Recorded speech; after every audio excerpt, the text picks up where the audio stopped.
Good morning all. आज का topic eukaryotic translation है। यूकैरियोटिक ट्रांसलेशन, इससे पहले हम प्रोकैरियोटिक ट्रांसलेशन के बारे में चर्चा कर चुके हैं। प्रोकैरियोटिक ट्रांसलेशन जिसमें सूक्ष्म जीवों, जीवाणुओं में, बैक्टीरिया में प्रोटीन का सिंथेसिस कैसे होता है उसके बारे में हमने पढ़ा। हमने ये लेक्चर जो है इसका, ये यूट्यूब चैनल पर पिछला लेक्चर प्रोकैरियोटिक ट्रांसलेशन उपलब्ध है। और प्रोकैरियोटिक ट्रांसलेशन में ट्रांसलेशन प्रोसेस के साथ साथ ट्रांसक्रिप्शन भी चलता है, यानी दोनों एक साथ चलते हैं, क्योंकि वो दोनों साइटोप्लाज्म में होते हैं।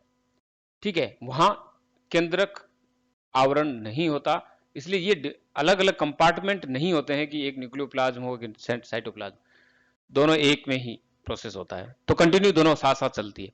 लेकिन जब यूकैरियोटिक ट्रांसलेशन की बात करते हैं तो यूकैरियोटिक ऑर्गेनिज्म जितने भी हैं उनमें कंपार्टमेंटलाइजेशन होने की वजह से, कंपार्टमेंटलाइजेशन का मतलब ये हुआ कि न्यूक्लियस का कंपार्टमेंट अलग है, माइटोकॉन्ड्रिया का अलग है, क्लोरोप्लास्ट का अलग है, ये छोटे छोटे कंपार्टमेंट बने हुए हैं, देन साइटोप्लाज्म के अंदर है ये सारे। तो यहां जो है वो डिफरेंस जो है वो आता है। तो जब यूकैरियोट्स में मैसेंजर आरएनए प्रोसेस्ड होने के बाद में, यानी आरएनए मॉडिफिकेशन होने के बाद में न्यूक्लियर जो पोर होते हैं, केंद्रक छिद्र से साइटोप्लाज्म में आते हैं, तो वहां पर एक तो फ्री राइबोसोम होते हैं जो साइटोप्लाज्म में उसको ट्रांसलेट करते हैं मैसेंजर आरएनए को, उसमें पॉलीपेप्टाइड चेन का निर्माण करते हैं। और दूसरा सबसे इंपॉर्टेंट साइट जो है वो है रफ एंडोप्लाज्मिक रेटिकुलम, जहां पर प्रोटीन का संश्लेषण होता है। देन बना हुआ प्रोटीन जो है वो आगे ट्रांसपोर्ट होता है किसी भी टारगेट पॉइंट पे, चाहे वो सेल के बाहर हो या सेल के अंदर हो, वो प्रोटीन फॉर्म में हो या एंजाइम फॉर्म में हो। तो ट्रांसलेशन की जो प्रोसेस है यूकैरियोटिक, इसका यदि हम देखते हैं तो कि ट्रांसलेशन में हमने ये पहले भी हम पढ़ चुके हैं कि मैसेंजर आरएनए में निहित आनुवंशिक सूचनाएं जो होती है वो पॉलीपेप्टाइड चेन के रूप में प्रदर्शित होती है। वही प्रोसेस जो है ट्रांसलेशन कहलाता है। इसमें राइबोसोम भाग लेते हैं साइटोप्लाज्म में जो फ्री, और उसके बाद में एंडोप्लाज्मिक जो रेटिकुलम होती है उसके ऊपर भी ये अटैच होकर के ट्रांसलेशन का प्रोसेस करते हैं। यूकैरियोटिक राइबोसोम जो होते हैं ये बहुत महत्वपूर्ण भूमिका निभाते हैं, और इसके ऊपर एक अलग से पूरा लेक्चर है जो यूट्यूब चैनल पर उपलब्ध है। यहां हम शॉर्ट में एक डिस्कस करेंगे कि एक राइबोसोम की स्ट्रक्चर जिसमें उसकी बड़ी यूनिट, लार्ज यूनिट और स्मॉल यूनिट, ये दोनों यूनिट जो है वो एक साथ है। और यदि इसको देखते हैं, क्योंकि ये एटीएस प्रकार के राइबोसोम है, कौन से हैं? यूकैरियोटिक राइबोसोम एटीएस प्रकार के, प्लांट्स में भी यही है। इसमें बड़ी यूनिट 60s है और छोटी जो है वो 40s की ओपिकाई होती है, प्रोटीन की ओपिकाई होती है। और ये राइबोसोम जो है प्रोटीन और राइबोसोमल आरएनए उससे मिलकर बनी होती है। तो आगे भी कंपोजिशन शॉर्ट में देख लेते हैं। 60s जो है वो 20s rRNA, 5.8s rRNA, 5s rRNA, साथ में प्रोटीन 49 प्रोटीन्स, ये मिलकर के बड़ी यूनिट बनाते हैं, सब यूनिट बनाते हैं राइबोसोम की। और छोटी सब यूनिट जो है 40s वो बनती है 18s आरआरएनए और 33 प्रोटीन से। तो ये यूकैरियोटिक राइबोसोम जो कि प्रोटीन का संश्लेषण करने में या ट्रांसलेशन में महत्वपूर्ण भूमिका अदा करते हैं। एक बार इसकी प्रोसेस देख लेते हैं। 3 प्रोसेस है सेम प्रोकैरियोट्स की तरह, initiation, then elongation, then termination. 3 initiation में इनिशिएशन कॉम्प्लेक्स का निर्माण होता है जिसमें मैसेंजर आरएनए, उस मैसेंजर आरएनए के ऊपर एक राइबोसोम की स्मॉल यूनिट, राइबोसोम की बड़ी यूनिट, उसमें ट्रांसफर आरएनए स्टार्ट कोडन के ऑपोजिट उसके अकॉर्डिंग। और यहां पर जो ट्रांसफर आरएनए, पहला ट्रांसफर आरएनए जो आता है यूकैरियोट्स में, वो आता है मिथियोनिन एमिनो एसिड का। तो वो मिलकर के एक इनिशिएशन कॉम्प्लेक्स बनाता है। और इलोंगेशन में पॉलीपेप्टाइड चेन का निर्माण होता है, और टर्मिनेशन जो होता है वो इसमें पॉलीपेप्टाइड चेन जो है वो डिटेच होकर के अलग हो जाती है इस पूरे सिस्टम से, पूरी कॉम्प्लेक्स से, और बाकी सारी मशीनरी जो है वो अलग हो जाती है। अब इन तीनों प्रोसेस में कौन कौन से फैक्टर्स भाग लेते हैं, ठीक है, ट्रांसलेशन फैक्टर कौन कौन से होते हैं, वो प्रोकैरियोट से थोड़े डिफरेंट होते हैं। तो अब हम आगे चलते हैं। सबसे पहले कि ट्रांसफर आरएनए, जो एमिनो एसिड ट्रांसफर आरएनए होता है, उसका सिंथेसिस कैसे होता है, ये हम इससे पहले के जो लेक्चर है उसमें डिटेल रूप से हम स्टडी कर चुके हैं। सेम इसको शॉर्ट में देख लेते हैं। एमिनो एसिड एक्टिवेशन होता है, और एमिनो एसिड एक्टिवेशन जो होता है, जिसमें वहां पर सबसे पहले एमिनो एसिड पे एक एटीपी अटैच होता है, और एटीपी अटैच होने के साथ ही बाद में यहां ट्रांसफर आरएनए पे अटैच होकर के ये अमीनो एसिड ट्रांसफर आरएनए बनाता है, जो कि इस डायग्राम में देख सकते हैं। यहां पर टीआरएनए सिंथेटेज एंजाइम है। इस एंजाइम पे जो साइट है वो अलग है, एक अमीनो एसिड की साइट है, ये टीआरएनए की साइट है, और यहां पर एक्टिव साइट है जहां पे फॉस्फोराइलेशन होता है एटीपी के माध्यम से, और एक एक्टिव जो है वो ट्रांसफर आरएनए का निर्माण होता है। तो अब हम सबसे पहले चलते हैं ट्रांसलेशन की इनिशिएशन प्रोसेस के बारे में समझते हैं। इनिशिएशन प्रोसेस का मतलब यह है कि यहां पर प्री इनिशिएशन कॉम्प्लेक्स का निर्माण होता है। क्या हो रहा है? प्री इनिशिएशन कॉम्प्लेक्स से पहले एक प्री इनिशिएशन कॉम्प्लेक्स जो होता है, उसमें क्या क्या होता है? उसमें होता है एक 40S का, इस 40S की जो छोटी सब यूनिट होती है राइबोसोम की, वो होती है। साथ ही मिथियोनिन ट्रांसफर आरएनए होता है।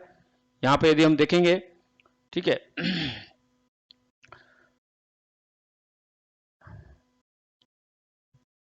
छोटी एस, ये छोटी सब यूनिट मिथियोनिन ट्रांसफर आरएनए। उसके साथ कुछ इनिशिएशन फैक्टर होते हैं, यूकैरियोटिक इनिशिएशन फैक्टर। तो eukaryotic initiation factor 2 and energy molecule GTP, ये बहुत इंपॉर्टेंट है, क्योंकि प्रोटीन सिंथेसिस में हमने प्रोकैरियोट्स में भी देखा था, वहां एनर्जी मॉलिक्यूल जीटीपी होता है और यहां भी जीटीपी होता है। अब एक्चुअल में क्या है कि जब ये प्रोसेस स्टार्ट होता है, तो आप देखिए इस डायग्राम में ध्यान से देखिए, यहां पर एटीएस राइबोसोम की स्ट्रक्चर है, छोटी और बड़ी यूनिट। अब यह इनएक्टिव फॉर्म में है। इसके एक्टिवेशन के लिए यहां पर यूकैरियोटिक इनिशिएशन फैक्टर जो होता है वो 5 आकर के अटैच होता है, ठीक है। और ये फैक्टर क्या करता है? इसको डिटेच करता है, यहां से अलग करता है। इसको अलग करेगा तो क्या होगा? 60S की जो यूनिट है वो अलग हो जाएगी, और 40S की यूनिट जो है वो अलग हो जाएगी, और छोटी सब यूनिट जो है इसके ऊपर कई अदर फैक्टर जो है वो आकर के अटैच होंगे। वो फैक्टर जो है यूकैरियोटिक इनिशिएशन फैक्टर 1 से लेकर के 4 तक के, ठीक है। 4 भी आ जाएगा, इसमें 1A आ जाएगा, और इसमें F3 इनिशिएशन फैक्टर 3, और ये फैक्टर जो है ये आकर के इसमें अटैच होंगे। साथ ही साथ जो ट्रांसफर आरएनए होगा, वो transfer RNA methionine transfer RNA जो है वो इनएक्टिव होगा, उसको जीटीपी के द्वारा से एक्टिव किया जाएगा, और वहां इनिशिएशन फैक्टर 2 जो है वो एक कॉम्प्लेक्स बनाएगा। इनिशिएशन फैक्टर 2 जीटीपी के साथ मिलकर के कॉम्प्लेक्स बनाएगा, और ये कॉम्प्लेक्स जो होगा ये क्या करेगा? जीटीपी मॉलिक्यूल को ले आएगा और इस मिथियोनिन ट्रांसफर आरएनए के साथ ला करके यहां पर एक टर्नरी कॉम्प्लेक्स का निर्माण करेगा, जिसमें 3 होंगे। मिथियोनिन टीआरएनए है, उसके साथ साथ इनिशिएशन फैक्टर 2 है, देन जीटीपी है। अब यही एनर्जी मॉलिक्यूल सहित ये एक्टिव ट्रांसफर आरएनए जो है वो इस स्मॉल सब यूनिट पे आके अटैच होगी। अभी तक मैसेंजर आरएनए अटैच नहीं है, ठीक है। अब ये जो एनर्जी मॉलिक्यूल बना है यहां पे जीटीपी, ये कैसे बना? तो इसको रिसाइकिल करने में ये जो जीडीपी बाहर निकलता है यहां से, इस जीडीपी को इनिशिएशन फैक्टर 2B जो है वो एक्टिवेट करेगा और उसको जीटीपी में कन्वर्ट करेगा, और यही जीटीपी जो है वो यहां काम आएगा। तो जीटीपी को रिसाइकिल करने का काम जो है वो भी ये करता है। तो यहां आप देख लीजिए, यहां से ये जो इनिशिएशन फैक्टर 2 जीडीपी निकलता है, ये जीडीपी यहीं से ये इसको कन्वर्ट करेगा और ये वापस यहां अवेलेबल कराएगा जीटीपी के रूप में, ठीक है। तो यहां पे जीटीपी के रूप में अवेलेबल कौन कराएगा? यही जीटीपी। तो ये कन्वर्ट हो जाएगा अगेन। तो ये एक साइकिल चलता है पूरा।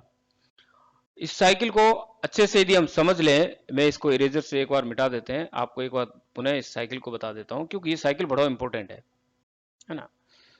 यही जो है वो जरूरी है कि किसी भी ट्रांसफर आरएनए को, यानी कि इनिशिएटर जो ट्रांसफर आरएनए है, मिथियोनिन ट्रांसफर आरएनए, उस मिथियोनिन ट्रांसफर आरएनए को राइबोसोम की छोटी सब यूनिट से जुड़ना है, इनिशिएशन कॉम्प्लेक्स बनाना है।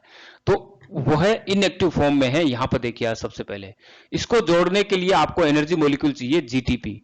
जीटीपी को लाने का काम करता है इनिशिएशन फैक्टर 2। तो इनिशिएशन फैक्टर 2 और जीटीपी जो है ये मिल करके इस ट्रांसफर आरएनए को एक्टिवेशन यानी कि एक्टिव फॉर्म में ले आएंगे, एक टर्नरी कॉम्प्लेक्स बनाएंगे और यही कॉम्प्लेक्स जाकर के इस पर अटैच होगा। ठीक है, अब ये अटैच होने के बाद में ये अगेन जीटीपी मॉलिक्यूल हमको कहां से मिलेगा? तो जब यहां पर इनिशिएशन कॉम्प्लेक्स कंप्लीट बन जाएगा, जब बड़ी यूनिट इस पर अटैच होगी, उस समय ये इनिशिएशन फैक्टर 2 जो है और जीडीपी सहित निकल जाएगा बाहर और ये अगेन कन्वर्ट होगा। ये जो है इनिशिएशन फैक्टर 2 जीडीपी ये कन्वर्ट होगा अगेन किसमें? इनिशिएशन फैक्टर 2 जीटीपी में। तो जीडीपी से जीटीपी बनेगा तो यहां पर एक जीटीपी कंज्यूम होगा। ठीक है, और इसको कन्वर्ट कर देगा कि यहां पे ये जीडीपी को जीटीपी मॉलिक्यूल में कन्वर्ट कर देगा इस कॉम्प्लेक्स को। तो उसमें एक जीटीपी यहां पर कंज्यूम हो रहा है। तो यहां पे जो इनिशिएशन फैक्टर काम आ रहा है वो इनिशिएशन फैक्टर 2b काम आ रहा है। तो इनिशिएशन फैक्टर 2 और इनिशिएशन फैक्टर 2b इन दोनों का रोल जीटीपी मॉलिक्यूल से जुड़ा हुआ है, इसको रिसाइकिल करना और एमिनो एसिड को एक्टिवेशन में ये हेल्प करने का काम करते हैं। तो ये साइकिल हमारे दिमाग में आना चाहिए कि initiation factor, eukaryotic initiation factor 2 cycle के नाम से भी जाना जाता है। इस साइकिल को हमें दिमाग में रखना है। ये तो गई एनर्जी की बात। अब हम बात इनिशिएशन कॉम्प्लेक्स में कर रहे हैं, दूसरे कई सारे फैक्टर हैं जो इसके साथ अटैच होते हैं। तो यहां पर ये फैक्टर सारे ये दे रखे हैं आप, सॉरी इनिशिएशन फैक्टर इरेज करके इसको आसानी से अपन समझ सकते हैं। यहां से इनिशिएशन फैक्टर यदि हम देखें, यूकैरियोटिक इनिशिएशन फैक्टर 4, ठीक है, 4 में ई जी ए बी ई जी ये चारों फैक्टर जो है वो इसके साथ जुड़ते हैं। साथ ही साथ सबसे इंपॉर्टेंट मैसेंजर आरएनए आकर के अटैच होता है। और यूकैरियोटिक प्रोसेस्ड मैसेंजर आरएनए, जो परिपक्व मैसेंजर आरएनए होता है, उसका 5 एंड और उसका 3 एंड दोनों ही प्रोटेक्ट होते हैं। 5 एंड जो होता है 5वां सिरा और इधर तीसरा सिरा, 5वें सिरे पर केप उपस्थित होती है। केप का मतलब यह है कि यहां पर 7 मिथाइल ग्वाइनोसिन के रूप में न्यूक्लियोटाइड होता है जो इस 5 एंड को प्रोटेक्ट करता है। नहीं तो क्या होगा कि न्यूक्लियस एंजाइम जो होते हैं, डीएनए न्यूक्लियस एंजाइम जो होते हैं, वो इसको डिग्रेड कर देंगे इस एंड से 5 to 3 एक्सोन्यूक्लियस एक्टिविटी से। और 3 एंड जो होता है इसके ऊपर पॉली एडेनिन की लंबी चेन जुड़ी हुई होती है, ताकि कितना भी इसको डिग्रेड करेंगे तो मेन जो जेनेटिक इंफॉर्मेशन जो जहां रहती है जिस पोर्शन में, वो सुरक्षित रहती है।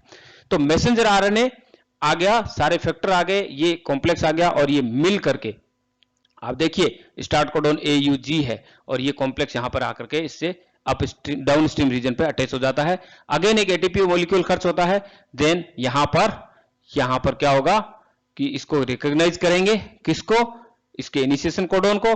देन उसके बाद में 60 यूनिट जो है वो भी आ जाएगी, जो बड़ी यूनिट है वो इसके साथ आ जाएगी, कुछ और प्रोटीन्स आ जाएंगे। देन इनिशिएशन फैक्टर 5 जो है, जो इनिशियली जुड़ा हुआ था, वो रिलीज हो जाएगा। वो किससे रिलीज होगा? क्योंकि इनिशिएशन फैक्टर 5 जो था वो यहां पे जुड़ा हुआ था। ठीक है, तो अब कुल मिला के यहां पर जो कॉम्प्लेक्स बना है ये ATS इनिशिएशन कॉम्प्लेक्स बना है और ये कॉम्प्लेक्स इनिशिएशन कॉम्प्लेक्स कहलाता है, जो कि ट्रांसलेशन के लिए अति आवश्यक है, पहला स्टेप है इसका। ठीक है, अब 5 to 3 डायरेक्शन में क्या होगा? AUG स्टार्ट कोडॉन से आगे ट्रांसलेशन स्टार्ट हो जाएगा। अब इनिशिएशन के अंदर यहां हम देखते हैं कि जो फैक्टर काम में आते हैं, ये जो सारे फैक्टर होते हैं इनका मेन रोल क्या है। यदि हम इनिशिएशन फैक्टर 4 की बात करते हैं, 4 में बहुत सारे टाइप है, हमने A, B और E, G हमने जो देखे हैं, ये इन्वॉल्व रहते हैं कि जो 7 मिथाइल ग्वाइनोसिन जो केप होती है, आगे की तरफ हमने बात की थी यहां पे 5 एंड पे केपिंग जिसे हम कहते हैं, यह इस केप को इसको आइडेंटिफाई करने में हेल्प करते हैं, इस केप की आइडेंटिफिकेशन में, और साथ ही साथ छोटी जो सब यूनिट होती है राइबोसोम की, इस छोटी सब यूनिट पर मैसेंजर आरएनए को जोड़ने का काम जो है वो यूकैरियोटिक इनिशिएशन फैक्टर 4 करते हैं। अब यूकैरियोटिक इनिशिएशन फैक्टर 1, 3 और 6, इसका इंपॉर्टेंट जो काम होता है वो ये है कि जो छोटी और बड़ी सब यूनिट होती है राइबोसोम की, उनको आपस में जुड़ नहीं जाए, इसलिए उनको रोकने का काम करती है कि लार्ज सब यूनिट को अलग रखा जाए, डिसोसिएट रखा जाए, और वही काम जो है इनिशिएशन फैक्टर जो है 5 करता है कि वो डिसोसिएट करता है इसको, कि लार्ज सब यूनिट जो होती है उसको ला करके इसमें जोड़ने का काम। अब है इनिशिएशन फैक्टर 2 जो है बाइंड इनिशिएटर ट्रांसफर आरएनए को जोड़ने का काम करता है, जो हम इसका पूरा रोल जो है वो हम देख चुके हैं। अगली महत्वपूर्ण स्टेप है इलोंगेशन, जिसमें प्रोटीन का या पॉलीपेप्टाइड चेन का सिंथेसिस होता है।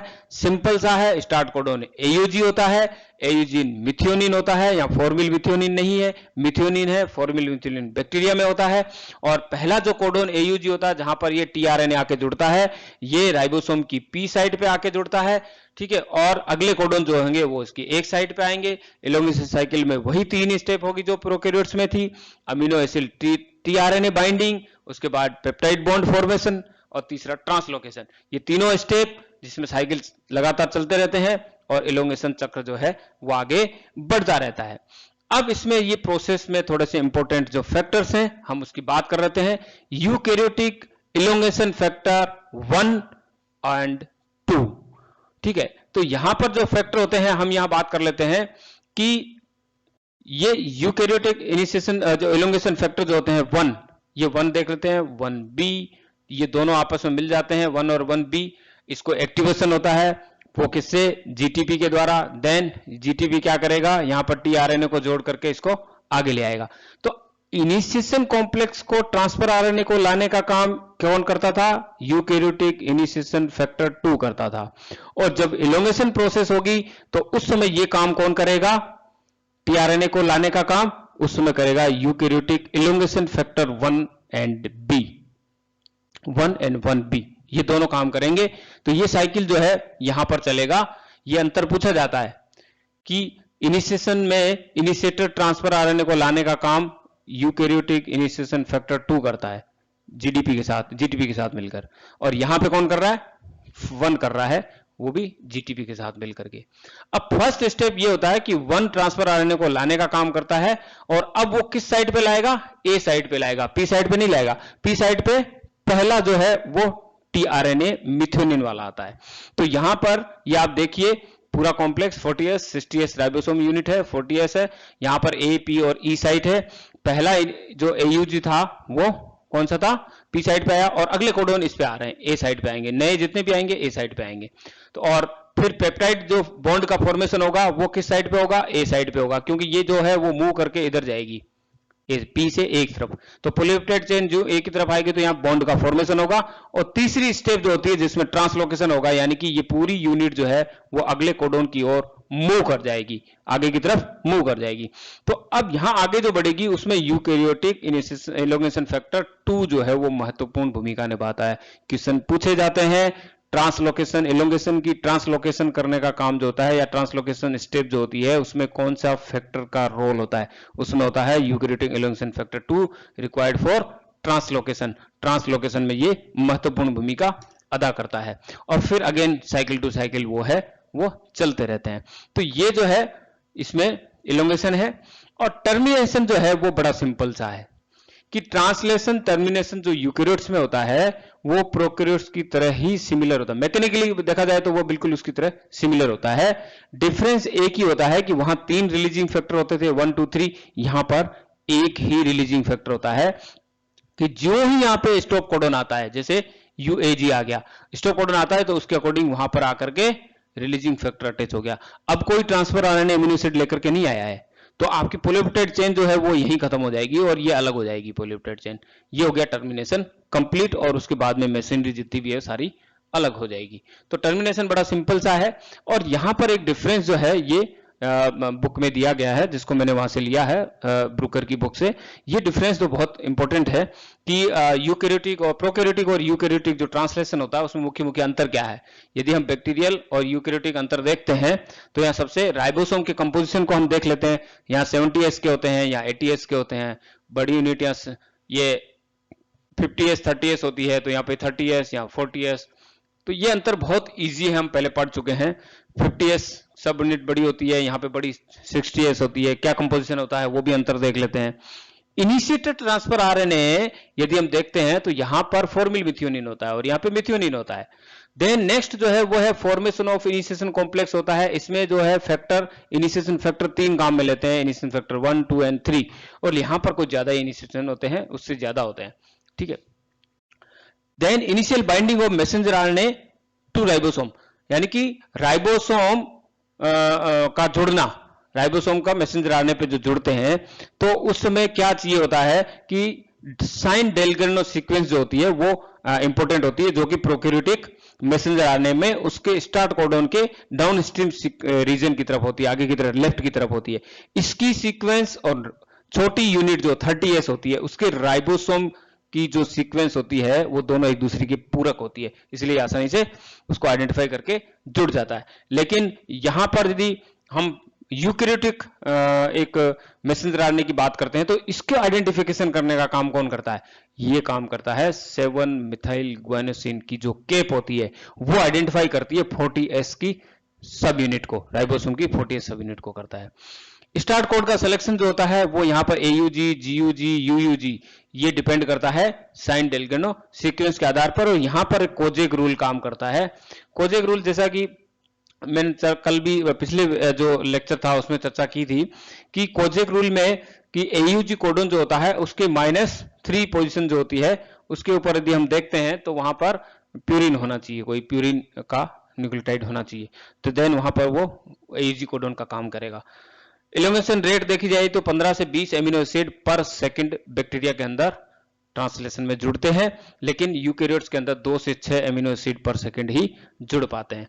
टर्मिनेशन यदि हम देखते हैं तो यहाँ पे 3 फैक्टर होते हैं, रिलीजिंग फैक्टर 1, 2 एंड 3, और वहां पे देखते हैं तो एक ही टाइप का होता है, मोरलेस कई जगह यहाँ पर तीसरा जो फैक्टर है वो भी नजर आता है। कपल ऑफ ट्रांसक्रिप्शन जो है वो प्रोकैरियोट्स में पाया जाता है, यानी कि ट्रांसक्रिप्शन और ट्रांसलेशन दोनों साथ साथ चलते हैं, लेकिन यूकैरियोट्स में ऐसी कोई स्थिति नहीं होती। तो ये जो था वो आज का ये यूकैरियोटिक ट्रांसलेशन की